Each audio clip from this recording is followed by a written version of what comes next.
I'm tapping in, I'm tapping in, I'm tapping in, I'm tapping in. Thank y'all for tapping in the Yocuzpodcast, man. Y'all know who it is. It's Cuz on the 1 and 2, man. Thank y'all for tapping in. Hey, listen, I got a bang one for y'all tonight. I definitely got a bang one for y'all tonight, man. But anyway, thank y'all for tapping in the Yocuzpodcast. Man, listen, I got shout outs. Man. Thank y'all for tapping in. Listen, man. Shout out to my team. Y'all already know I'm going to shout them out all the time. Shout out to my team. Shout out to my subscribers. You feel me? Shout out to the new subscribers. Man, this shout out to everybody, man. You hear me? I love how y'all just supporting the channel. I done fell in love with y'all, and y'all already know what it is. Thank y'all for tapping into Yocuzpodcast. Listen, this is what we are doing tonight. You hear me? I got a message from over China, right? And they telling Uncle Trump, don't play no games with him. You hear me? They said, we ain't playing no games with you, Trump. You feel me? And they making threats too, man. Listen, I just want y'all to pay attention to what's going on in the world right now, right? It's bad, man. We about to go to war and everything. And we can't even run or hide anywhere. You feel me? We can't run and hide nowhere, man. Y'all know these folks got bombs, man, that they can send over here, man, take all this out, but y'all not paying attention to that. That's why y'all got the Yocuzpodcast. The day is Tuesday, and we definitely lit. But look, I ain't going to waste no time. I'm about to let y'all tune in. Thank y'all for tapping in. Let's go. You don't have enough aircraft. You don't have enough ships. Ratcheting up the rhetoric. So we're already at war with China. Ask the Chinese, they'd tell you. Is it just Beijing bluff? You're going to lose. Our soldiers would be brave, and our weapons would be lethal. Or real this time? Australia is very much on the menu. Our Chief of Navy has his say. There are 1,000 ways to start a conflict. There's only 2 ways that it ends. That's next on 60 Minutes. In the increasingly less than delicate dance for dominance in our region, there's no denying China boasts superior force when compared with our military. It's an advantage they love to show off, like they did earlier this year when Chinese warships provocatively sailed a lap of Australia. But while Beijing sticks are impressive, their carrots are also proving to be effective weapons, especially when it comes to influencing our near neighbours. Chinese money has been buying plenty of friendship in the South Pacific. So what's the next step Australia should be taking as China moves closer and closer to our shores? Hi, my name is Tami, and I would like to give you a few reasons why you should consider.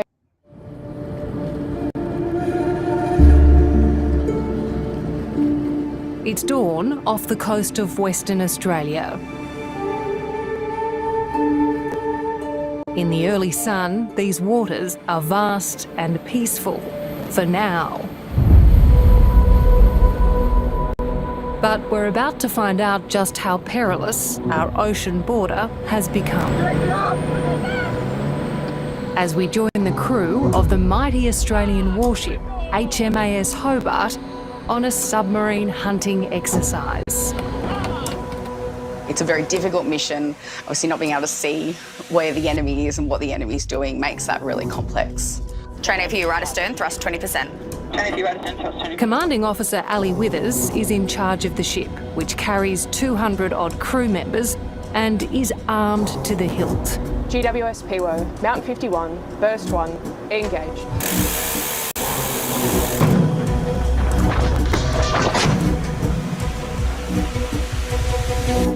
So we're an air warfare destroyer, so our main armament on board is our surface-to-air missile systems. So we've got a 48-cell vertical launch system with Standard Missile 2 on board. We also have a 5-inch gun. We've got some smaller Typhoon guns, as well as our torpedoes on board, and that's really they're our main armament on board. I know you're very focused on. So listen, man, thank y'all for tapping in Yocuzpodcast. Make sure y'all subscribe, like, and drop a comment out of this episode. So basically, she went over to China, you know what I'm saying, to look at the missiles and stuff like that because Trump playing games. So she took her time to go to Australia where all the missiles and everything come from to let y'all see what Trump playing with, what type of games that Trump playing, right? But thank y'all for tapping in. I ain't gonna waste no time. Let's get busy. The day-to-day running of the ship and the exercise, but this security environment is tense and it's changing. Does that weigh on you? Yeah, absolutely. And for me, my mission is to make sure that my ship and my crew are ready at all times to respond when we need to.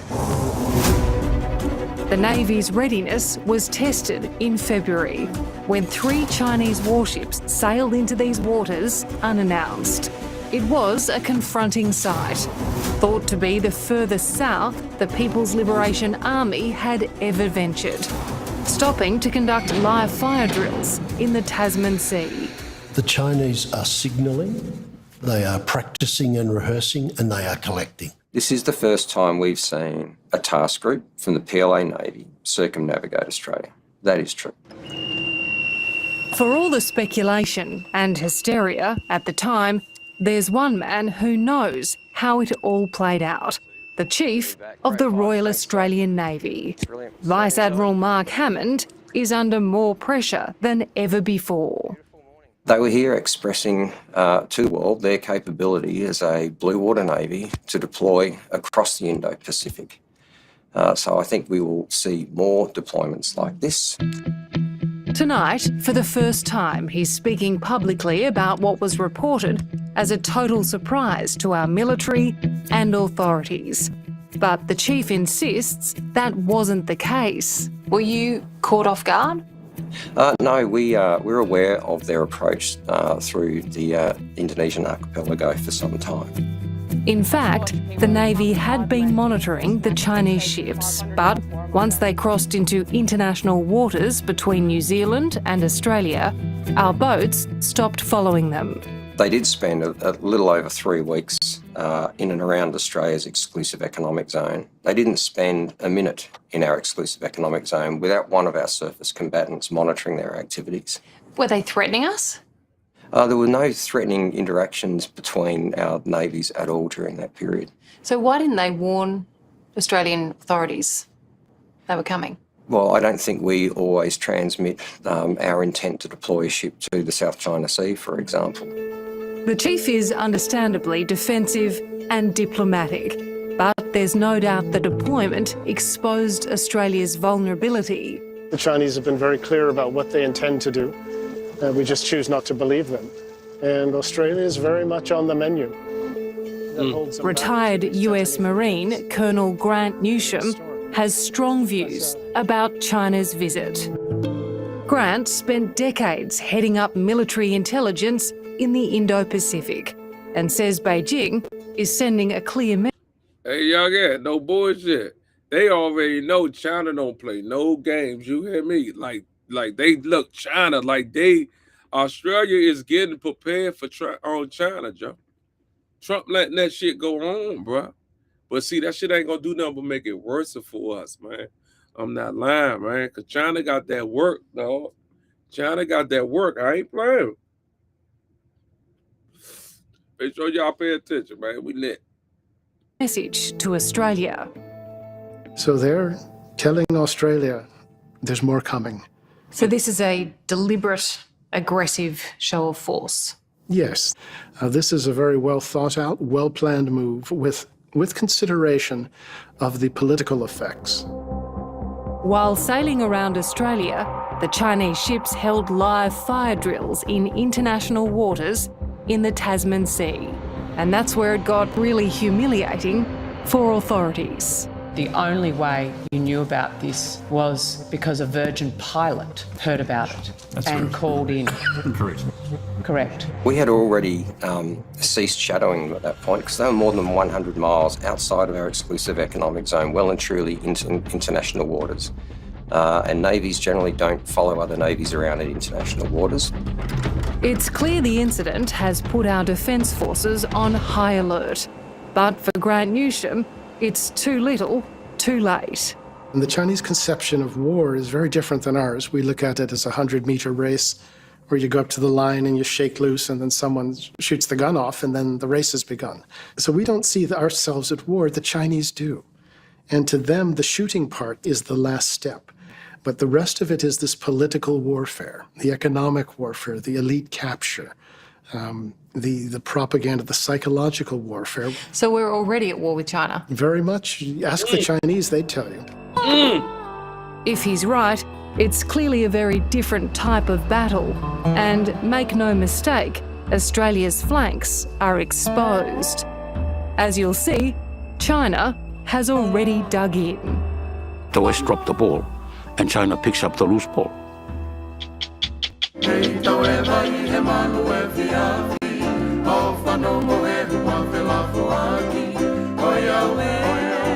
Deep in the South Pacific.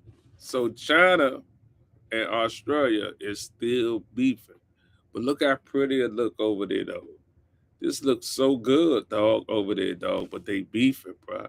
Beefing mean they at war. And they already know they at war. That's crazy. Pacific lies the beautiful and humble nation of Tonga.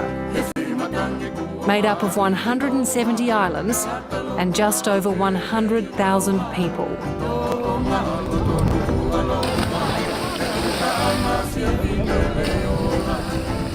With its coconut palm-lined beaches and warm hospitality, Tonga is known as the Friendly Islands. And Australia, to the west, has always fostered that friendship. But now there's a better friend in town, China. This small island nation is at the centre of a tug-of-war between Beijing and the West. And you don't have to look far from the idyllic foreshore to see who's winning. From supermarkets to major infrastructure and government buildings like the striking St George Palace, China is firmly entrenched in day-to-day life here. So this is St George Palace. Why is it so important to Tongans? It's the Prime Minister's office, Ministry of Finance and Immigration. And it was a gift from China? Indeed, it was a gift from China. $20 million? Yeah, over 20 million. Over 20 million. It's a lot of money. It is. Retired Colonel Siamelie Latu was Tonga's ambassador to China for 5 years. Now, he's Secretary General for the Tonga-China Friendship Association. And are there strings attached to that? There's no string attached at all. It's a free will, you know. It's an unconditional love. Unsurprisingly, Siamelie has only praise for his nation's close ties to Beijing. How would you describe Tonga's relationship with China? It's more than just a friendship, isn't it? It's more like brothers and sisters. What I mean by that is that Tonga and China, they have something in common. Chinese culture is almost similar in the sense to Tongan culture. Traditionally, Tonga's allies and partners were America, Australia. What happened? What changed? To be frank about it, you know, because the West dropped the ball and China picks up the loose ball. Do you feel you have to pick a side between China and the West? We don't have to pick side. We are friends of all, enemy to none. However, we secretly know who to make friends to, you know.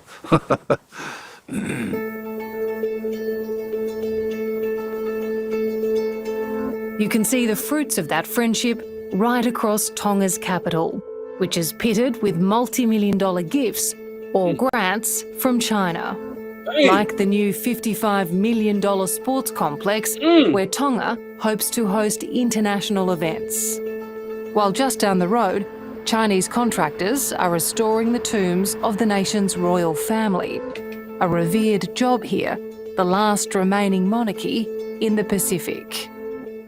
When it comes to foreign policy and alliances, who makes decisions? The final call under our constitution is His Majesty the King.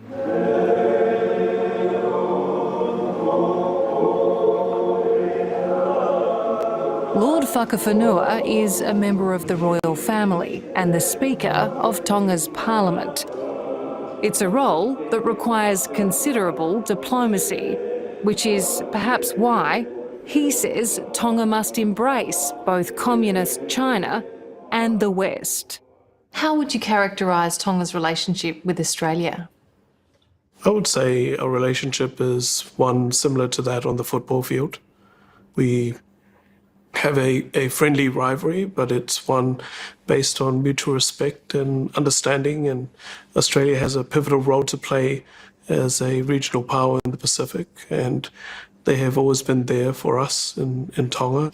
Walking around the streets of Tonga, it seems like Australia perhaps hasn't been there enough. I wouldn't say China and Australia are competing as per se. It's not a zero-sum game. A lot of Chinese have migrated into Tonga and they've become Tongan citizens. And interestingly enough, if you go to the stores, a lot of them only speak Mandarin and Tongan, not even English.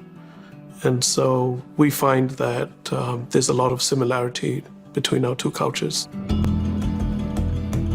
Despite those similarities and beyond China's apparent generosity, Tonga is also a very visible example of debt-trap diplomacy. This is the main street of the capital, Nuku'alofa. Most of this city was destroyed in pro-democracy riots back in 2006, and China stepped in. So what's going on is this, right? Australia and China is beefing, right? So they beefing and they in a friendship. So basically, they go off, don't disrespect us. We're not going to disrespect y'all. But we can also bring it. That's how China doing it. That's how Australia doing it, right?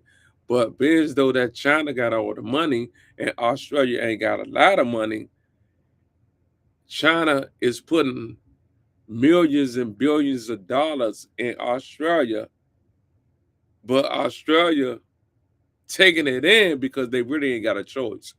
So China saying either deal with it or we're going to go to war. You feel me? So now Australia got to do whatever China say do. That's what's going on. So China is pimping Australia for their land, for their property. You feel me? Even though they say donating, no, bruh. It's a business proposition, right? And Australia don't have a choice. So Australia like, you know what? I'm going to go ahead and take it. Come on, right? Because now that's a situation, right? Listen to me, YouTube family. That's a situation because China got all the money, bruh. China makes, listen, they make everything in China. Anything you need, they make it, man. If you go in any of these stores and look at them tags, it say it came from China, bruh. I'm not playing, boy. China make everything. That's why China invests so much money in Australia, but they still beefing, right? They like, yeah, we friends, but we still beefing. That's crazy. So all this bullshit going on everywhere. You feel me? China like, listen, I'm going to put this and that over here. Yeah. Say it's a donation. Yeah. All right, cool. That's how China current it, yo. That's how China doing Australia. You hear me?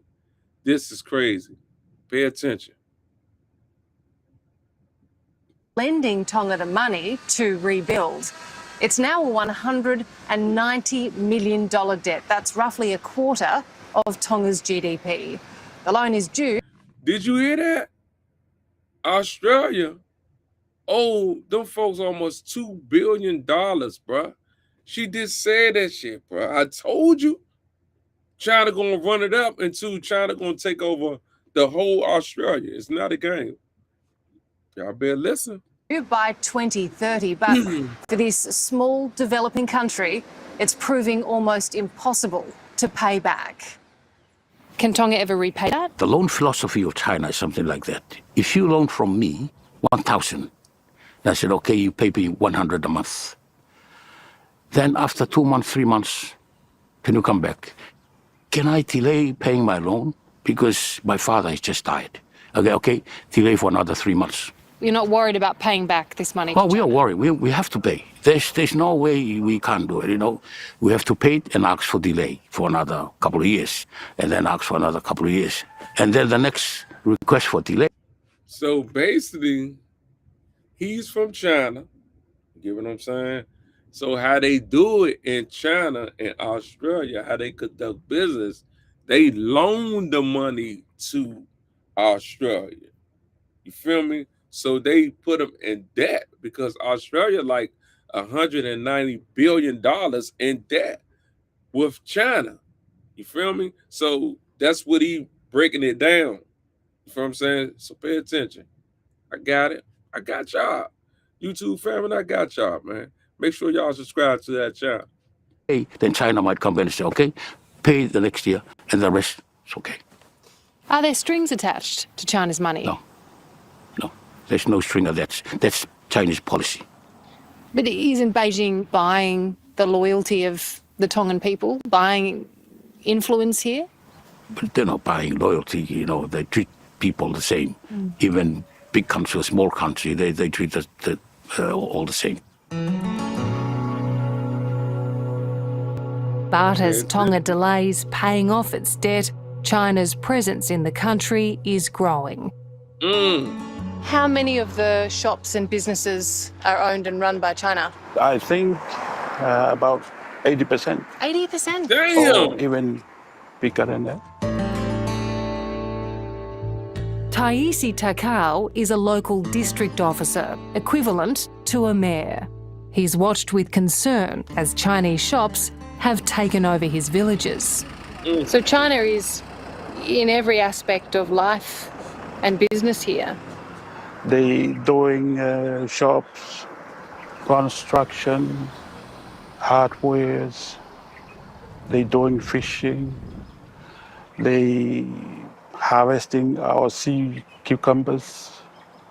They running their own piggery farm, poultry. Yeah. Do you fear they have too much control? Too much. Yes. This man said, hold up, y'all. Hold up.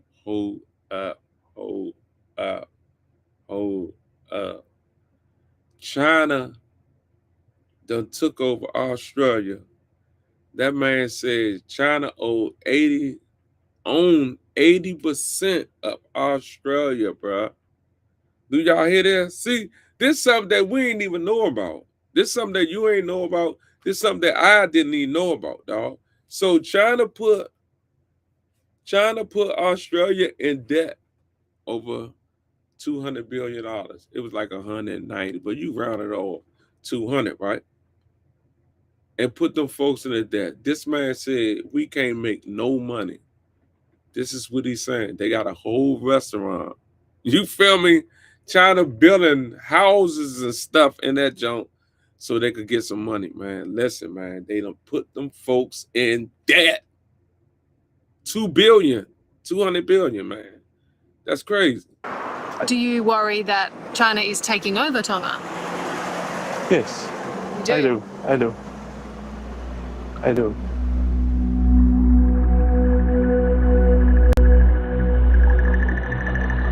It's a snapshot of what's happening across the Pacific. Australia has watched with concern as Beijing signed a security deal with the Solomon Islands. And just a couple of months ago, an agreement with the Cook Islands around economic development and maritime cooperation. Chinese officers are embedded in police forces in Fiji and Vanuatu, while Samoa has struck a deal to collaborate with China on security. If he has enough infrastructure and influence in this region, Xi Jinping can do whatever he wants, can't he? I don't think so. I think as part of Chinese policy is to respect our sovereignty. Mm-hmm. Yeah, And you trust that? I trust them.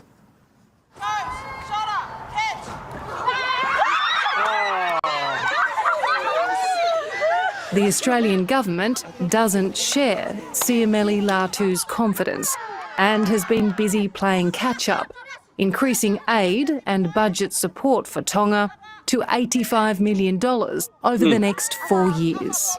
Hey. And there's an important soft diplomacy game underway too. This joint DFAT and NRL program goes well beyond sport. I think it's important because we're talking about winning the hearts and minds of everyday people. That is something that transcends geopolitics. It's something that both Australian people and Tongan people love equally. But Lord Whakawhenua says Australia still has a long way to go. The diplomatic relations that I've personally experienced with Beijing is they have a very long-term, measured approach and forge lasting relationships. Do they play a long game? They do play a long game. They play a very long game. And as you'll see, China is in it to win it. Coming up, a dire warning to Australia. You don't have enough aircraft, you don't have enough ships. You would lose.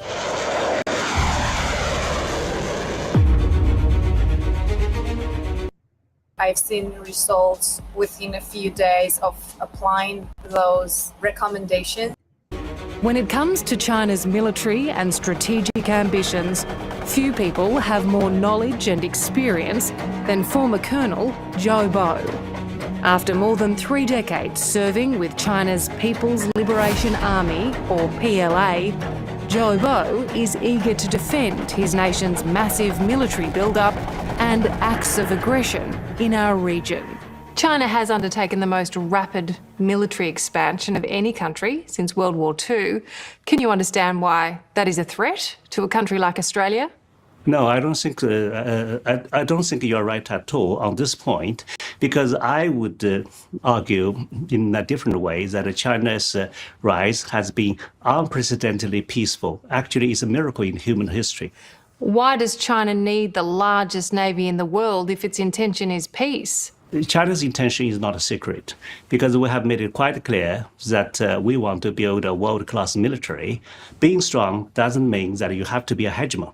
And this is not the case. There is no proof that China is, becoming a hegemon. There is, in fact, plenty of proof that Beijing wants regional dominance, combining its vast resources with soft diplomacy across the Pacific to embed Chinese dependency, as we saw in the small island nation of Tonga. But Zhou Bo insists it's simply good business. Isn't the end game for Beijing security agreements? Military alliances? Not at all.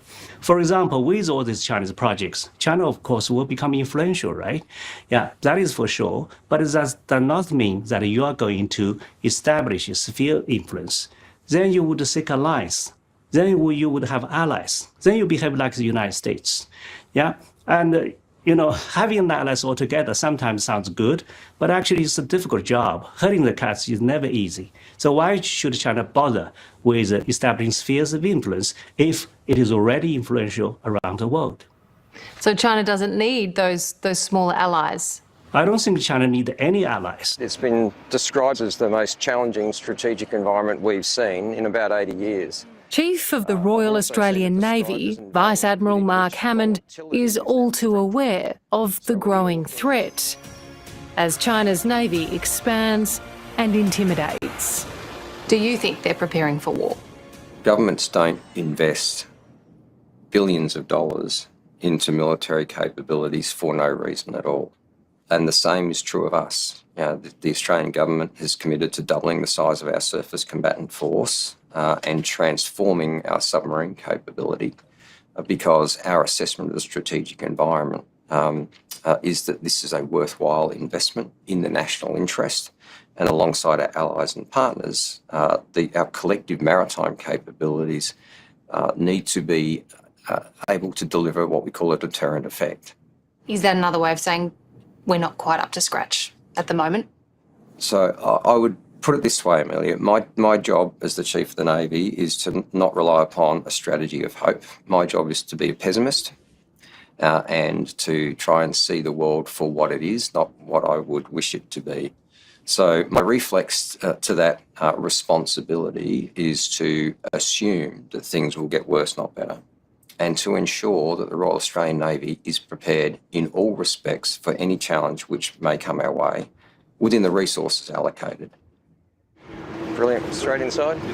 The Chief is keen to show us they're well on their way. Today, we're on the guided missile destroyer HMAS Brisbane, which has just had a considerable upgrade. When Brisbane goes to sea again, she will be fitted for and capable of firing the Naval Strike Missile, which is one of the most capable anti-ship missiles available right now. And then in late last year, the Tomahawk land attack missile firing conducted by this very ship. So within 18 months, we've transformed a very capable surface combatant into one of the most modern and lethal surface combatants I think we've ever operated. While the unannounced appearance of a Chinese flotilla in Australian waters back in February has put our Navy on edge, incredibly, former PLA Colonel Joe... Just Beijing bluff. You're going to... Coming up. You don't have enough aircraft. You don't have enough ships. Security agreements? Military alliances? Not at all. For example, with all these Chinese projects, China, of course, will become influential, right? Yeah, that is for sure. But that does not mean that you are going to establish a sphere influence. Then you would seek alliance. Then you would have allies. Then you behave like the United States. Yeah, and having allies all together sometimes sounds good, but actually it's a difficult job. Herding the cats is never easy. So why should China bother with establishing spheres of influence if it is already influential around the world? So China doesn't need those smaller allies? I don't think China needs any allies. It's been described as the most challenging strategic environment we've seen in about 80 years. Chief of the Royal Australian Navy, Vice Admiral Mark Hammond, is all too aware of the growing threat as China's Navy expands and intimidates. Do you think they're preparing for war? Governments don't invest billions of dollars into military capabilities for no reason at all. Billions. And the same is true of us. The Australian government has committed to doubling the size of our surface combatant force and transforming our submarine capability because our assessment of the strategic environment is that this is a worthwhile investment in the national interest, and alongside our allies and partners, our collective maritime capabilities need to be able to deliver what we call a deterrent effect. Is that another way of saying we're not quite up to scratch at the moment? So I would put it this way, Amelia. My job as the Chief of the Navy is to not rely upon a strategy of hope. My job is to be a pessimist and to try and see the world for what it is, not what I would wish it to be. So my reflex to that responsibility is to assume that things will get worse, not better, and to ensure that the Royal Australian Navy is prepared in all respects for any challenge which may come our way within the resources allocated. It's crazy, man. Brilliant. Straight inside? The Chief is keen to show us they're well on their way. Today, we're on the guided missile destroyer HMAS Brisbane, which has just had a considerable upgrade. When Brisbane goes to sea again, she will be fitted for and capable of firing the Naval Strike Missile, which is one of the most capable anti-ship missiles available right now. And then in late last year, the Tomahawk land attack missile firing conducted by this very ship. So within 18 months, we've transformed a very capable surface combatant into one of the most modern and lethal surface combatants I think we've ever operated. While the unannounced appearance of a Chinese flotilla in Australian waters back in February has put our Navy on edge, incredibly, former PLA Colonel Joe Bo says it served us right. Would you not describe that as an aggressive activity, a show of force? I'm glad you mentioned this because actually this kind of sailing by Chinese Navy would provide you a chance of soul-searching of what you have done to China. Yeah, if that makes you to think, I think that is good for you. He's referring to the Australian Navy's He operations said, in the don't South let China us bring Sea, it. sailing through the Taiwan. He's saying, don't let us bring it. You hear me? He already know he gonna cut up. You hear me? He already know he gonna cut up. China saying, don't bring that shit. We not playing. We not playing. Leave that shit over there. It's not a game. We are not playing. And I'll tell y'all, don't worry about it. I'll tell y'all. On Strait to promote freedom of navigation, which Beijing sees as a provocation. So was that retaliation? Well, I think it's not a kind of retaliation, but it shows you, first of all, if you are talking about a law, Chinese ships also have rights to do freedom of navigation. But if you do not like this concept, then think of what you have done to China. Yeah, and then think about what China has done to you. This is fair. It's not very friendly, is it, to show up and do live fire exercises? Why wouldn't China warn us? Well, is it friendly that you have sent aircraft and ships so close to China? Yeah, to make all these provocations? Who did it first? Do not do unto others what you would not do to yourself, right? Historically speaking, you are always fighting other people's war, right? Beating Gallipoli, beating Afghanistan, yeah, or even during the Second World War, you're always fighting other people's wars. Why should you always fight other people? Why would you always follow other people's footprint? If you have ED, you might need to work on your mental game. When you're aroused, your brain releases dopamine.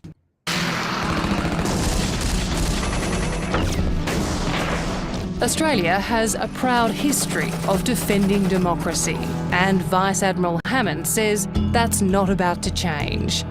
While he hopes he'll never see his Navy's training and preparedness put to the test in the theatre of war, China's ambitions couldn't be any clearer.